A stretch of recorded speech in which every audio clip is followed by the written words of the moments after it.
One of the things that's become increasingly clear to me over the years is that I have daddy issues. Now, here's the deal.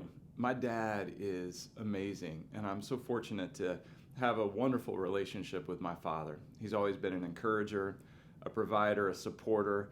He's never once made me feel less than. In fact, he's just constantly poured into my life with consistency and regularity.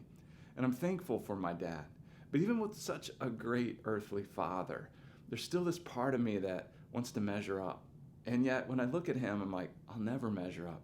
I mean, the truth of the matter is I'm just a little bit taller than him, but I'm always looking up to him. When I'm around him, I think I maybe even swinge down just a little bit so I can look up at my dad because he's like larger than life to me.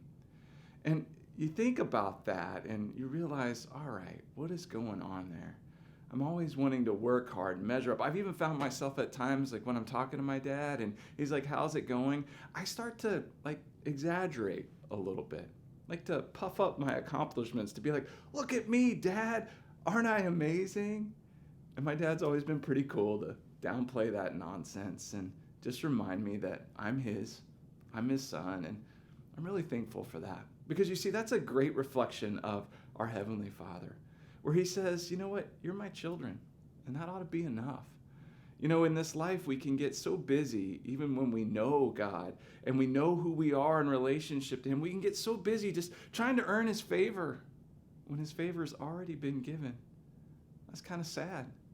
You see, we lose perspective that we are children of God and we're the apple of his eye and his prized creation. And when he looks at us, he says, my kids, here, come hang out with me. Come spend some time with me. Come rest with me.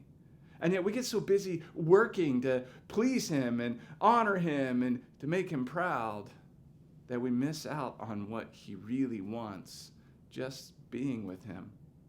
I'm sure I'm not the only one who, when I look at my life, can see times where I got so busy doing things for God, I didn't have any time to do anything with God. And that's not what the Father wants. I remember in 2001, my father's birthday is in late August, and I didn't have any money. It was kind of sad, and I wanted to get my dad a gift because I just really wanted to give him something that would mean a lot to him. And so what I gave him was some time. I said, hey, Dad, I looked at the college football schedule in Oklahoma State, where my father went to college. I said, they have a home game, and how about we travel from Dallas to Oklahoma State to Stillwater, Oklahoma, and we'll go to a game. And I had the date picked out where I could be off of work, and I said, the only catch is I can't pay for it. Will you pay for it, Dad? And my dad said, yeah, let's do it. Let's go. So I scheduled the time off. We planned the trip. And the week of the game is when 9/11 happened. And that kind of changed things for a lot of people. You know, they started rethinking life and priorities. They canceled the game. They canceled college football games all across the nation, and rightfully so. And I called my dad and I said, well, Dad, what do you want to do? My dad said, let's go. So we loaded up and we drove up there. And the college campus was a ghost town, but I'll never forget my dad kind of driving me around and showing me where he went to school and talking to me in a 3-day weekend where it was really just the two of us.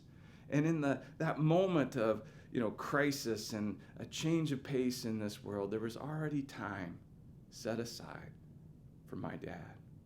Now, what about you? Have you set aside time to just rest with your dad? Not to try to work for him or earn his favor or be something or be significant, just to be with him. Because I promise you, that's what he really wants. And no matter how crazy this world gets, no matter what happens next, and stuff will happen next, to just be with your Father and rest in him. That's when you'll really begin to understand who you are and why you're here. Let's rest.